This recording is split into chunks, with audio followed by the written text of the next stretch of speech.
Fala galera, beleza? Como combinado de novo, né? Quinta-feira, mais um vídeo do nosso projeto Conhecendo o Tijolo Ecológico. No vídeo de hoje eu quero falar com vocês sobre impermeabilização de fundações, de um modo geral. Não vou me especificar muito, mas eu quero dar uma abordagem que eu acho que é importante devido a algumas situações que eu vi recentemente. Eu visitei algumas obras e recebi algumas fotos também de algumas obras onde houve um problema com impermeabilização envolvendo o tijolo ecológico. E o cliente, o tijolo ecológico para ele era uma novidade, disse que o problema foi o tijolo que era de péssima qualidade. A gente foi investigar e a gente viu que a obra do cara não tinha projeto nem execução de impermeabilização de fundação. E cara, eu vou falar de novo uma coisa que eu já falei num vídeo anterior.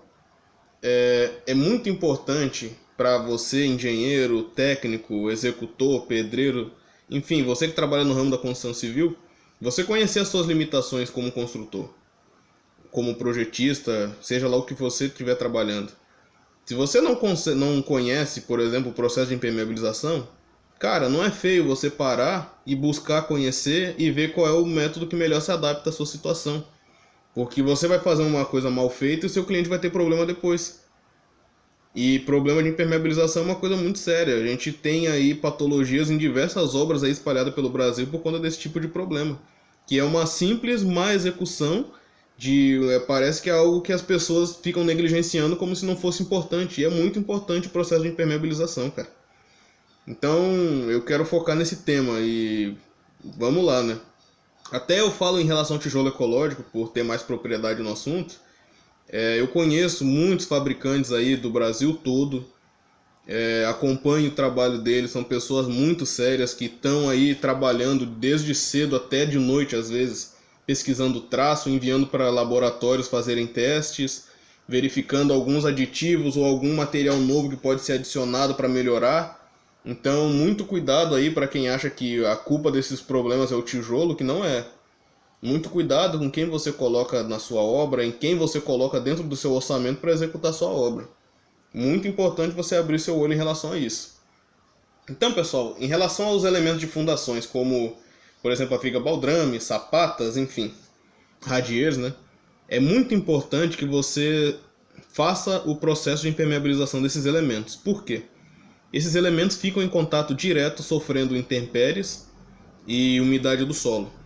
Então, quando esses elementos não estão impermeabilizados, por capilaridade, a umidade começa a subir por eles, e a partir dessa subida, ela vai e começa a ir para as paredes. E a partir dessa subida para as paredes, vocês começam a observar alguns problemas que com certeza vocês já viram em diversas obras aí pelo Brasil todo. Aparecimento de fungos, bolhas nas tintas, até desplacamento de elemento cerâmico acontece. Então é muito importante que toda obra passe pelo processo de impermeabilização.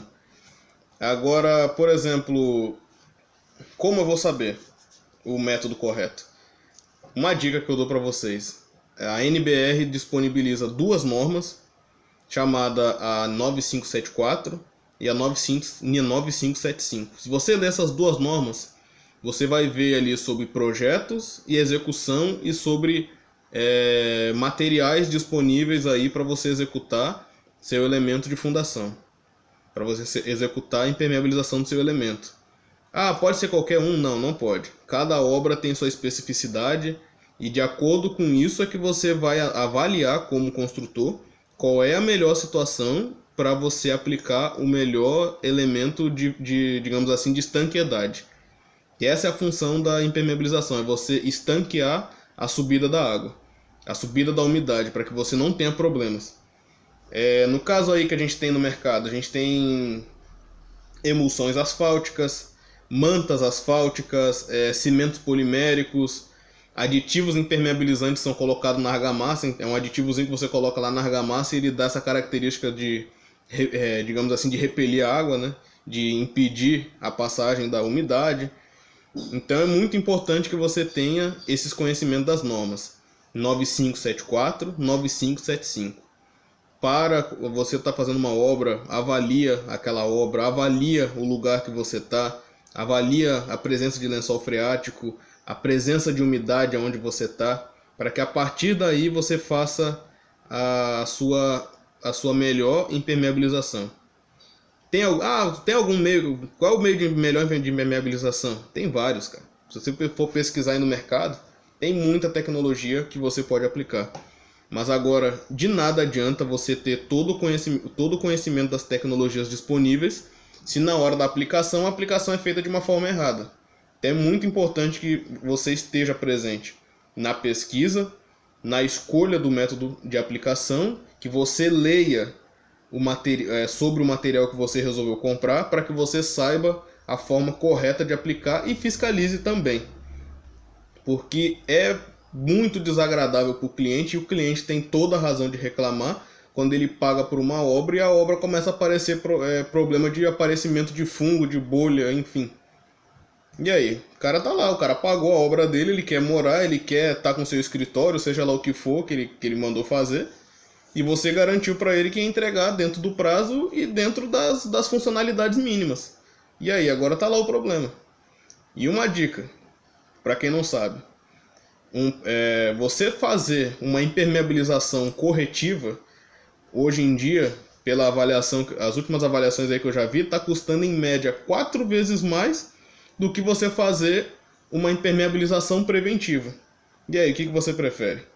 Você prefere fazer uma impermeabilização mal feita, para que caso o seu cliente tenha conhecimento, ele te coloque na justiça, e com razão, porque você não cumpriu o que você disse, e ele ainda está, provavelmente, o aparecimento dos problemas de impermeabilização, às vezes, podem até aparecer antes do prazo mínimo que você tem que dar para ele por conta da execução.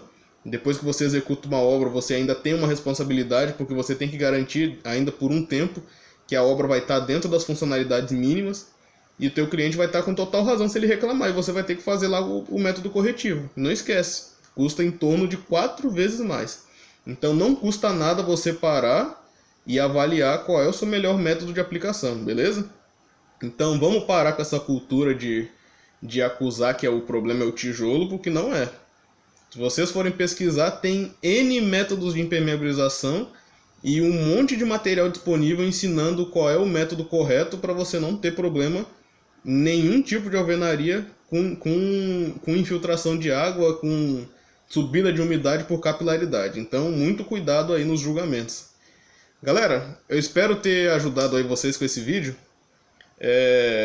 Na verdade, também foi um alerta para vocês ficarem cientes desse problema. Espero que vocês tenham gostado. Logo abaixo aí vai ter alguns links de alguns sites do pessoal que está apoiando o nosso canal. Pessoal muito competente, que tem muito material de primeira aí para vocês conhecerem.